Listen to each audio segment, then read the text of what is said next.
बाबूजी, आपने कांग्रेस में जीवन खपाया, लेकिन आपको उम्मीद का मंच बसपा ने दिया, फिर भी आपने सपा का दामन थामा। मेरा सवाल आपसे है, इस राजनीतिक यात्रा में आपके अनुभव कैसे रहे? ऐसा है, मैं सीताराम कुशवाहा 223 विधानसभा झांसी समाजवादी पार्टी का एक साधारण कार्यकर्ता हूँ।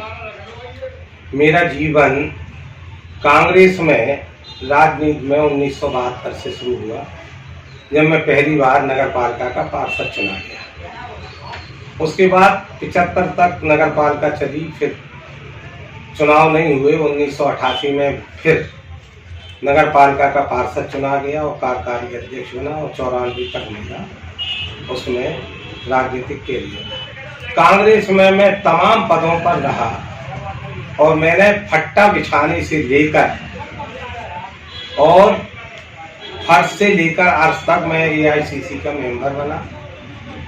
वहाँ मेरी फिर सोच बदली। 1991 में मेरा टिकट हुआ कांग्रेस से झांसी विधानसभा का, लेकिन वो टिकट मेरा काट दिया गया, क्योंकि जो राजे रजवाड़े थे उनसे मेरी विचारधारा कभी मिली नहीं। उनने मेरा टिकट कटवा दिया। टिकट कटवाने के बाद टिकट झांसी से दूसरे व्यक्ति का हो गया। मैंने काम किया, भले ही वो सीट हार गई, लेकिन मैंने ईमानदारी से कांग्रेस के लिए काम किया। उसके बाद ये रहा कि फिर मैं कांग्रेस के लिए काम करता रहा। जहाँ जो कार्यक्रम लगे, वो हिंदुस्तान के किसी कोने में कार्यक्रम हुआ, मैं वहाँ गया। चाहे वो साउथ में हो, वेस्ट में हो, पूर्व में हो, मैं सब जगह कांग्रेस के कार्यक्रम में गया। और मुझे ये अनुभव कि चलो आगे चल के 91 के बाद मैंने ये सोचा कि अब मेरे जो बच्चे बड़े हो रहे हैं उनको स्टैब्लिश कर लूँ। 2004 के बाद फिर मैंने कांग्रेस में सक्रिय राजनीति की, लेकिन यहाँ भी बड़े बड़े राजे महाराजे कांग्रेस की सत्ता में आसीन थे। वो अपनी राजनीति तो चमका रहे थे, लेकिन पार्टी को वो घुन की तरह लगे थे। मैंने जिसको शहर कांग्रेस कमेटी के अध्यक्ष बनवाया, फिर वो चुनाव लड़े, विधायक बनवाया, फिर दूसरी बार 2007 में विधायक बनवाया और लोकसभा का सदस्य बनवाया और वो मंत्री बने। मुझे खुशी हुई कि चलो भाई एक आदमी, लेकिन वही आदमी मुझे काटने लगा। जब 2009 में बाई इलेक्शन हुआ तो मैंने उनसे कहा, तो उन्होंने मुझे दरकिनार किया। तो मैंने मध्य प्रदेश के पूर्व मुख्यमंत्री श्री दिग्विजय सिंह राजा साहब से मैंने कहा, तो उन्होंने कहा नहीं, मैं आपकी वकालत करूंगा। उसी समय 1-2 मर्डर हुए यहाँ, तो वो यहाँ आए और इसी चैम्बर में यहाँ बैठे थे और उन्होंने आश्वासन किया। लेकिन 2009 में भी हमारे झांसी के मंत्री जी की चली और उन्होंने अपने चहेते को टिकट दे दिया। जब चहेते को टिकट दे दिया और वो जाके 15, 16, 17 हजार रुपये जाके चहेता रुक गए। फिर हमारे वो राजा साहब ने, दिग्विजय सिंह ने फिर कहा कि 2011 में आपको चुनाव लड़ाया जाएगा। मैंने फिर टिकट मांगा, लेकिन फिर मुझे लात मार दी गई। तो फिर मुझे लगा कि यार ये लोग बिल्कुल राजे रजवाड़े की तरह ये भी काम कर रहे हो, ये कांग्रेस को पनप नहीं देंगे। मैंने भतीजे के लिए उसका पार्षदी का टिकट मांगा, उसको भी नहीं दिया, संतोष को। तो मैंने उसे निर्दलीय लड़ाया और निर्दलीय लड़ाने के बाद उसे जिताया। अब रही बात ये कि जब नहीं मिला तो भैया तमाम लोग मेरे पीछे लगे थे और मेरे बेटे की शादी 2011 फरवरी में थी ब्रिटेन की। तो खाउरी जी ने कहा कि अरे भाई साहब तुम कहाँ लगे रहते, आइए मेरे साथ। मैंने कहा चलो भाई साहब, है राजनीति मेरा शौक है, पेशा नहीं है, लेकिन चलो। जब 2011 में मुझे जुलाई में बिल्कुल तिरस्कृत कर दिया कि 2011 जुलाई में, तो फिर मैंने खाउरी जी से कहा, और ये जो पार्षद मेरा भतीजा था मुकेश राय चंद्रभान आदि, तो उन्होंने कहा बाबू हम आपसे कह रहे हैं आप। तो मैंने कहा चलो BSP। तो हम लोग फिर BSP मैंने ज्वाइन की। BSP ज्वाइन की। मैंने उस समय भी नहीं कहा कि मुझे टिकट दिया जाए और चुनाव लड़ाया जाए। उसके बाद BSP ने मुझे चुनाव लड़ाया। मैं 2012 में चुनाव लड़ा और पार्टी के सम्मानजनक स्थिति में चुनाव लड़ा और 5-6 हजार वोट से मैं हार गया। लेकिन मैंने चुनाव, और तब से 2011 से लेके और 2021 अभी सितंबर तक, अक्टूबर तक मैं बहुजन समाज पार्टी की कद बढ़ाने में लगा रहा। बीएसपी की, आप चूंकि झांसी में हैं और आप अच्छे मजे पत्रकार हैं, बीएसपी झांसी में क्या किसी भी जो सार्वजनिक कार्यक्रम होते हैं उस बीएसपी की उपस्थिति नहीं होती थी, लेकिन सीताराम कुशवाहा के द्वारा बीएसपी की उपस्थिति वहां प्रेजेंट हो जाती थी।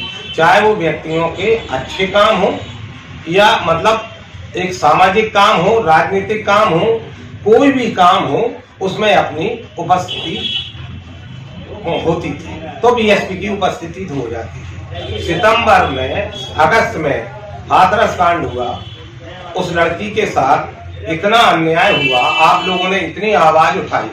हमारे जिला बसपा के कार्यालय में मीटिंग चल रही थी। मैंने इन लोगों से कहा कि भाई हम लोग राजनीति कर रहे तो जनता के लिए कर रहे, हमारी सोच होना चाहिए कि जैसे अन्य दल इसमें अपनी अपनी भूमिका निभा रहे और ये प्रोटेस्टेशन कर रहे, अनशन कर रहे, आवाज उठा रहे, इन लोगों ने कहा नहीं। उसके बाद क्या हुआ कि लाला राम जी ने केपी राजपूत के घर पे कहानियां इकट्ठे करो, हैं हम पत्रकारों को बुला रहे हैं, पुलिस को बुला रहे हैं, गिरफ्तारी दे देंगे। मैंने कहा नहीं, हम नहीं देंगे।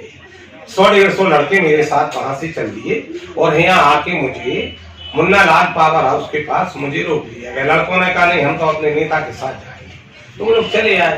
तब मैंने इनसे कहा, गिरफ्तारी हुई, संदेश दिया कि बीएसपी ने अपनी गिरफ्तारी दी और उसके खिलाफ में एजिटेशन किया। उसके बाद 3 कानून आते हैं, कृषि कानून उसमें नहीं, उसके बाद पीलीभीत का कांड होता है नहीं, उसके बाद गोरखपुर का उस व्यापारी का कांड होता है नहीं। तो मैंने कहा यार, जब राजनीति हम कर रहे तो हम जनता के लिए कर रहे और जनता की आवाज को हम नहीं उठाएं, तो हमने लाला राम जी से कहा कि इस तरह की राजनीति करने से फायदा क्या है, क्योंकि मेरी तो आदत रही कि मैंने तो फर्ज बिछाए और फर्ज बिछाकर यहाँ तक आया। मैंने अपने बेटे को, जिनको युवक कांग्रेस का उत्तर प्रदेश का अध्यक्ष बनवाया, तो मेहनत से बना, कोई खैरात में नहीं। तो ये सब चीजें, और फिर ये हुआ जहाँ साहब उस समय तक हमारी बहुजन समाज पार्टी की वो नेता, राष्ट्रीय अध्यक्ष, एक विधायक को नहीं अपने पास रखवाई। 19 में से 19 विधायक तुम्हें छोड़ के चले गए, मेयर तुम्हें छोड़ के चले गए, सांसद तुम्हें छोड़ के चले गए। तो फिर मुझे लगा कि भाई, तो मैंने इनसे फिर बात की, लेकिन इनका कोई सकारात्मक जवाब नहीं मिला। तो मैंने बहुजन समाज पार्टी छोड़ दी। लेकिन बहुजन समाज पार्टी ने मुझे अगर 2 चुनाव लड़ाए तो मैं जानता हूँ, क्योंकि मेरे बेटों की लाइन सीधी है, मेरी लाइन सीधी रही, और मैं एक किसान का बेटा रहा। मुझे ना बीड़ी पीने का शौक, ना तंबाकू खाने का शौक, तो ये है। और मेरी पैतृक संपत्ति, उसके आधार पे मैंने 2 चुनाव लड़े। तो सब जानते हैं कि उस एक चुनाव में कितना पैसा खर्च होता है। और फिर बहुजन समाज पार्टी का चुनाव, मैं आपसे कोई बात कहूँ तो वो गलत होगी, लेकिन उसके बाद भी इन लोगों ने, जब मुझे लगा, तो मैंने वैसा बहुजन समाज पार्टी से अपना नाता तोड़ दिया। समाजवादी पार्टी के सब नेताओं से मेरी बात हो रही थी।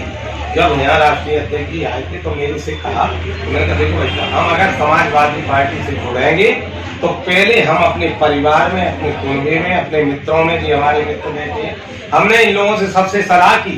तो उनने कहा, अनवर भाई ने कहा, इनने कहा, और लोगों ने कहा, हमारे लाखन वाल्मीकि लोग, सबने कहा कि नहीं अब आप। तो हमने कहा चलिए। तो हमारी नेताजी से बात हुई और लोगों से बात हुई। उन्होंने कहा हमारी पार्टी में आपका न्योता है। तो हमने कहा हमें स्वीकार है। तो जब मैंने फिर समाजवादी पार्टी का दामन थामा, और समाजवादी पार्टी का दामन थामने के बाद मैंने राष्ट्रीय अध्यक्ष जी से कहा, उन्होंने कहा क्या है आपकी ख्वाहिश। मैंने कहा मेरी ख्वाहिश ये है कि मैं समाजवादी पार्टी के कार्यकर्ता हूँ, कार्यकर्ता के रूप में काम करूंगा, मेरी कोई ख्वाहिश नहीं है। कहा भैया आपकी सिफारिश बहुत लोगों ने की, हमारे वहाँ के बुंदेलखंड के और झांसी जिले के। मैंने कहा हाँ साहब, चर्चा में थी लेकिन सहयोग नहीं बना। अब आपके शरण में मैं आया, आपके उसमें मैं आपका परिवार में सम्मिलित हो रहा। तो उन्होंने कहा आपको चुनाव लड़ना है। मैंने कहा देखो साहब, मैं तो पार्टी का कार्यकर्ता रहूंगा, चुनाव नहीं। उन्होंने कहा नहीं है। सब फिर ये एमएलसी साहब वगैरह सब, अजय सूद एमएलसी, सारे के सारे सब खड़े थे। उन्होंने कहा अगर हम आप इनको टिकट दें तो आप जिता के लाएंगे। इन लोगों ने कहा जिता के। लेकिन मैं आज भी समाजवादी पार्टी का कार्यकर्ता हूँ। जब समाजवादी पार्टी की हरी झंडी वहाँ अधिकृत लेटर मुझे मिलेगा तो मैं चुनाव लड़ूंगा, या हमारे राष्ट्रीय अध्यक्ष जी या ऊपर जो राष्ट्रीय कार्यकारिणी है झांसी से जिसको टिकट देगी मैं उसके साथ कंधे से कंधा मिलाकर काम करूंगा। और एक बात बता दूं मैं आपको, मेरी उम्र 75 साल हो गई है। अब मुझे राजनीति करने का, अगर चुनाव लड़ दिया ठीक, नहीं लड़ दिया तो अब मेरे बच्चे राजनीति करेंगे, भतीजे राजनीति करेंगे। जो मेरी एक टीम है 300-400 लोगों की, उनके लिए मैं काम करूंगा ये। और अब समाजवादी पार्टी का दामन छोड़कर मैं नहीं जाऊंगा। मेरी आखिरी सांस समाजवादी पार्टी में।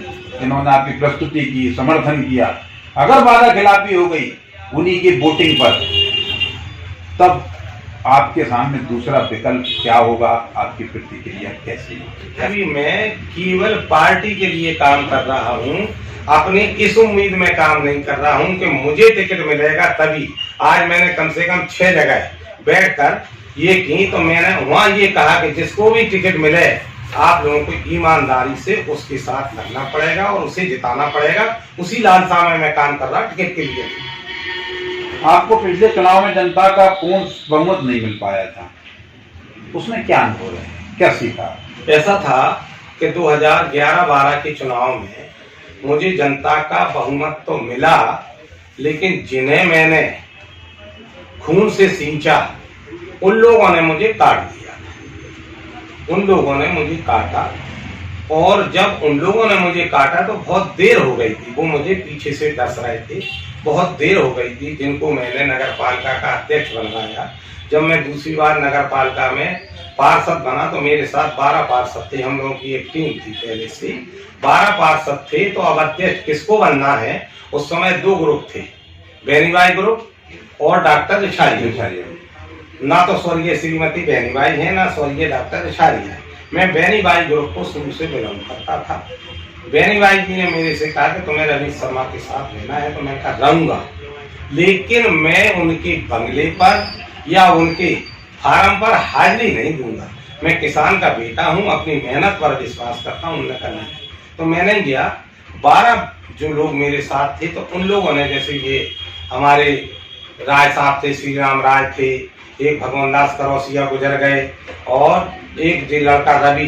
तो इन लोगों ने कहा कि ऐसा है कि रहेंगे, लेकिन रवि ने और इनने श्री राम राय ने कहा कि भाई साहब को आपको उपाध्यक्ष बनाना पड़ेगा। तो हम उन्होंने कहा नहीं, हम उपाध्यक्ष बनाएंगे। तो उस समय महमूद साहब थे और बेनीबाई जी थी। इन लोगों ने कहा, महमूद साहब ने कहा इसको आपको, उनका लड़का मुकीम भी मेरे साथ पार्षद था, तो महमूद साहब ने और बेनीबाई ने कहा कि भाई सीताराम को आपको उपाध्यक्ष बनाना पड़ेगा, तो ये 12 वोट आपको मिलेंगे। तो वो 12 वोट मेरे साथ थे, मैंने उन्हें दिए, मैं उपाध्यक्ष। लेकिन जब मैंने अध्यक्ष बना दिया, अब उन लोग को ये लगता था और ये कहते थे कि ये लंबी रेस का घोड़ा है यार, इसको आगे मत बढ़ने दो। और उन्हीं साहब ने मुझे काटा। उनने ऐसा डसा कि मैं समझ नहीं पाया। मेरे एक मित्र थे, आज नहीं है, गोपाल दास भार्गव वकील साहब। उन्होंने कहा भाई साहब अपने साथ तो बहुत क्या कहले, ये तो पैसे बांट रहे और आपको हराने में तब तक बहुत देर हो चुकी थी। तो मैं वो चुनाव हार गया 2012 का। 2017 में तो देखिए भाई साहब, मेरे कार्यकर्ताओं ने जब वोट जोड़े थे तो वो कह रहे थे कि हमें 1,20,000 वोट मिलेंगे। लेकिन अब क्या हुआ, मैं ये मानता हूँ कि मेरे भाग्य ने साथ नहीं दिया। उनकी तपस्या ज्यादा थी, मेरी तपस्या कम थी, तो उन्हें उसका फल मिला। ये हमारा अनुभव है। जनता ने मुझे पूर्ण सहयोग दिया। जनता का विश्वास और समर्थन, हम जो हमारे पास मुद्दे हैं और जो हमारे राष्ट्रीय अध्यक्ष जी के मुद्दे हैं, ये मुद्दे मेरे नहीं है, ये जनता के मुद्दे हैं।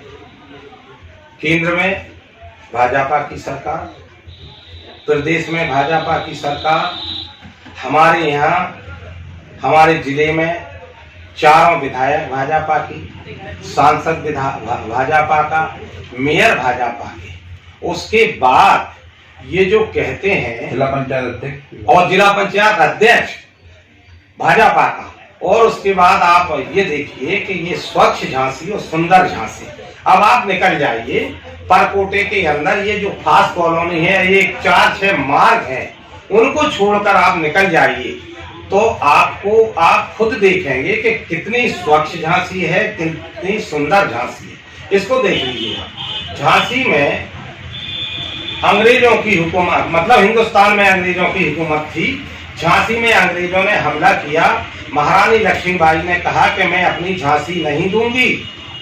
तो उस समय अंग्रेजों से इतना भयभीत हमारी झांसी की जनता नहीं थी जितनी आपने इस 8 और 9 दिन में, जब हमारे झांसी में प्रधानमंत्री जी आए तो सराउंडर 5 किलोमीटर के सराउंड में अपने घरों में लोग नहीं रह पा रहे थे। 5 लोग से ज्यादा अपने घर में नहीं रहेंगे और रास्ता बंद थे, सारी सीमाएं सील कर दी गई थी। तो इन मुद्दों को लेकर मैं झांसी विधानसभा में चुनाव लड़ूंगा कि क्या झांसी विकलांग हो गई है, क्या हमारे इस देश के प्रधानमंत्री इस झांसी की जनता को विकलांग बनाना चाहते, अपंग बनाना चाहते। और 250 करोड़ रुपया भाई साहब खर्च हुआ। वो 250 करोड़ में अगर कोई फैक्ट्री लग जाती तो यहाँ के 500 नौजवानों को नौकरी मिलती। 35 साल के लिए आप कैलकुलेशन कर लें। तो ये मुद्दे हैं। दूसरा मुद्दा है बेरोजगारी का। बेरोजगारी भाई साहब आज चरम सीमा पे। आप हर चीज को निजी क्षेत्र में ले जाना चाहते हैं। आप हर चीज को, मान लो हम लोगों को आरक्षण है, आप भी उसी कैटेगरी में आते, ये भी उसी, और हम कह रहे हैं कि नहीं आते। आप जो हम लोगों का आरक्षण का मामला है, जब आप हर चीज को निजीकरण में ले जाएंगे तो आरक्षण तो हमारा स्वतः खत्म हो जाएगा। आपका बच्चा आप डॉक्टर बनाते हैं तो 50 लाख रुपए से कम नहीं लगता आपको। अब आप रिलायंस कंपनी को, गौतम अडानी को, आपकी मालूम है कि 2014 के पहले इस देश के गौतम अडानी की क्या स्थिति थी, और आज गौतम अडानी एक दिन में कितना पैसा कमा रहे। और अब ये चाहते हैं कि ये सारे अस्पताल, आज हम जैसे या और लोग जैसे गरीब 2 रुपए का पर्चा बनवा लेते और उनका इलाज हो जाता। ये कह रहे अगर हम निजी प्राइवेट अस्पताल में जाते हैं तो उसमें 400 रुपया तो डॉक्टर पहले पर्चा बनाने की फीस लेता है, 400 देखने का। हाँ, और 400 रुपए लेने के बाद फिर वो आपको देखेगा, जांचें करेगा। जांच करने के बाद, आज से 10 साल पहले नहीं था, इस 10 साल में ये हो गया कि प्रत्येक नर्सिंग होम पर, हर नर्सिंग होम के मालिक के, डॉक्टर के खुद के मेडिकल स्टोर बन गए हैं कि आपको दवा लिखेंगे तो वो दवा केवल उनके मेडिकल स्टोर पे मिलेगी, या नहीं कहीं नहीं मिलेगी। ये मेरा मुद्दा होगा। मेरा मुद्दा होगा निजीकरण से बचाने को। मेरा मुद्दा होगा कि आज आप पहले अखिलेश जी ने यहाँ 1 लाख सफाई कर्मचारियों को नौकरी दी थी, और मुलायम सिंह यादव ने, जो हमारे जवान सीमा पर मरते थे, उनकी वर्दी उनके घर पहुंचती थी, उनकी बॉडी नहीं पहुंचती थी। जब ये रक्षा मंत्री बने तो मुलायम सिंह यादव जी ने उस समय एक बिल पास कराया था लोकसभा में कि उनकी बॉडी जो उनमें रखकर और उनके घर पहुंचाई जाएगी। तो ये हमारा मुद्दा है। अखिलेश जी ने 2012 से 2017 के बीच में जो लड़कियों के लिए, बच्चों के लिए वजीफा और महिलाओं के लिए सुरक्षा, ये सारी चीजें, तो इन मुद्दों पर अखिलेश जी का वादा है कि हम 300 किलोवाट बिजली फ्री देंगे। किसानों को जो नलकूप लगा जाएंगे उन्हें बिजली फ्री देंगे। पेंशन जो आज किसी को नहीं मिल रही, हम कह रहे हैं आज पेपर में देख लीजिए आप, हमारी विकलांग, वृद्धावस्था और के ये वृद्धावस्था, विकलांग और महिला को जो पेंशन मिलती है, वर्षों से नहीं मिली भाई। इनने जो महिलाओं के श्रम समूह बनाए थे उनसे पैसा तो लगवा दिया, लेकिन अब पैसा नहीं मिल रहा है। आज जो किसान मारे जा रहे, आप गौशाला बना रहे। बिल्कुल, आप राजनीति की बात नहीं कर रहा, आप अगर यथार्थ बात करेंगे तो आप प्रत्येक गौशाला जाके देख लें कि कितने जानवर हैं उसमें। और ये जो आरएसएस के लोग हैं, जो विश्व हिंदू परिषद के लोग हैं, भाजपा के लोग हैं, वो लोग उस पैसे को, गाय हमारी माता है और ये कहते हैं मुस्लिम उसको खाता है, लेकिन तुम खा रहे भाई साहब, आज तुम खा रहे।